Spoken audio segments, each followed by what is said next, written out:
অনেক অনেক বছর আগের কথা। এক দূর দেশের এক রাজ্যে বাস করতেন এক দয়ালু ও জ্ঞানী রাজা। তার ছিল 3টি কন্যা, রূপা, সোনা আর মুক্তা। তিনজনেই ছিলেন সুন্দর, বুদ্ধিমতী ও মায়াবতী। রাজা তাদের খুব ভালোবাসতেন, আর 3 কন্যাও বাবাকে প্রাণ দিয়ে ভালোবাসত। রাজপ্রাসাদ ছিল খুব সুন্দর। চারপাশে ছিল ফুলের বাগান, পাখির কিচিরমিচির, আর দূরে ছিল সবুজ পাহাড়। রাজা প্রায়ই তার কন্যাদের নিয়ে বাগানে হাঁটতে যেতেন, গল্প করতেন আর নানা রকম প্রশ্ন করতেন। একদিন সকালে রাজা বাগানে বসে 3 কন্যাকে ডেকে বললেন, আমার 3টি রাজকন্যা, তোমরা তো জানো আমি তোমাদের কত ভালোবাসি, কিন্তু বলো তো তোমরা আমাকে কতটা ভালোবাসো?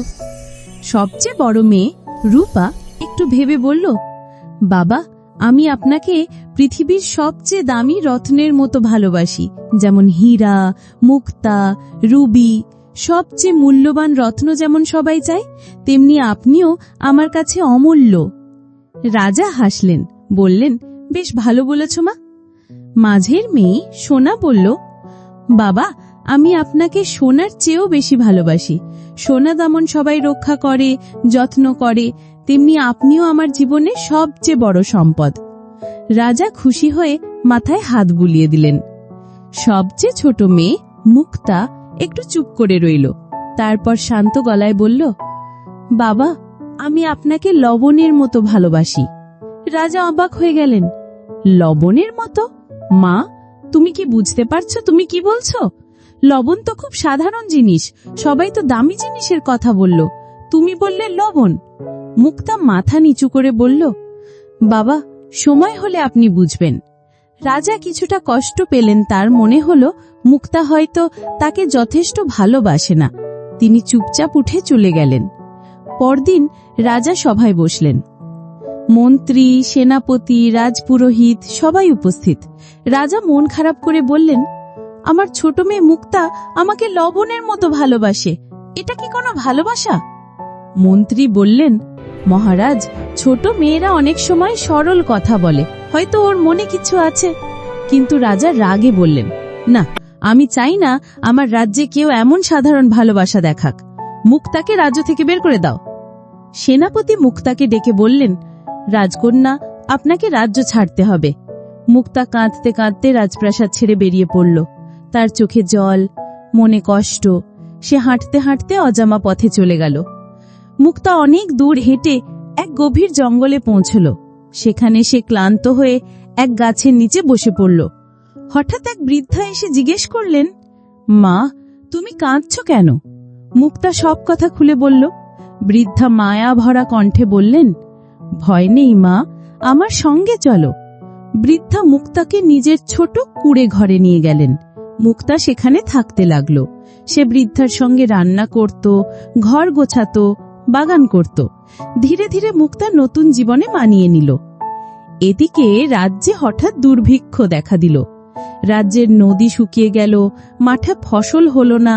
সবচেয়ে বড় সমস্যা হলো রাজ্যে লবণ ফুরিয়ে গেল। রাজ্যের সব খাবার বিস্বাদ হয়ে গেল। রাজা, রানী, 2 কন্যা কেউই খাবার খেতে পারছিল না। রাজা একদিন খাবার খেতে গিয়ে মুখ বিকৃত করে বললেন, এ কেমন খাবার, কোনো স্বাদ নেই। মন্ত্রী বললেন, মহারাজ, রাজ্যে লবণ নেই, তাই খাবার বিস্বাদ।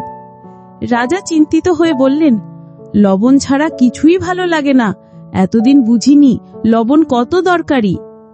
এদিকে মুক্তা বৃদ্ধার সঙ্গে ভালোই আছে। সে দারুণ রান্না করতে শিখেছে। একদিন বৃদ্ধা বললেন, মা, রাজপ্রাসাদে বড় রান্নার প্রতিযোগিতা হবে, তুমি চলো, সেখানে রান্না করো।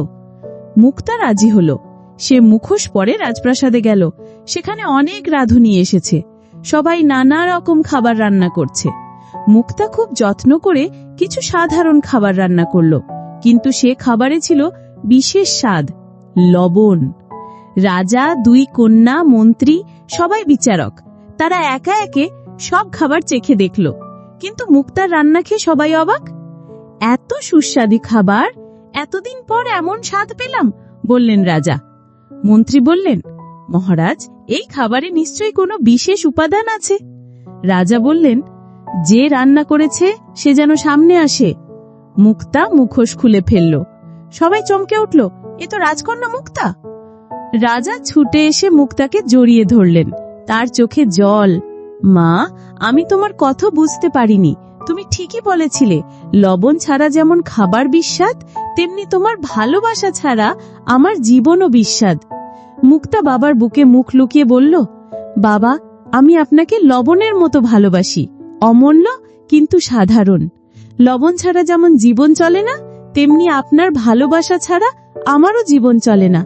রাজা কাঁদতে কাঁদতে বললেন, তুমি আমার সবচেয়ে বড় সম্পদ, আমি ভুল করেছি মা। রাজ্যে আবার আনন্দ ফিরে এলো। রাজা 3 কন্যাকে নিয়ে সুখেই দিন কাটাতে লাগলেন। রাজ্যের মানুষও বুঝল সাধারণ জিনিসেরও কত মূল্য। রাজা ঘোষণা দিলেন, লবণ যেমন আমাদের জীবনের জন্য দরকারি, তেমনি ভালোবাসা, সম্মান আর সরলতা এসবই জীবনের আসল সম্পদ।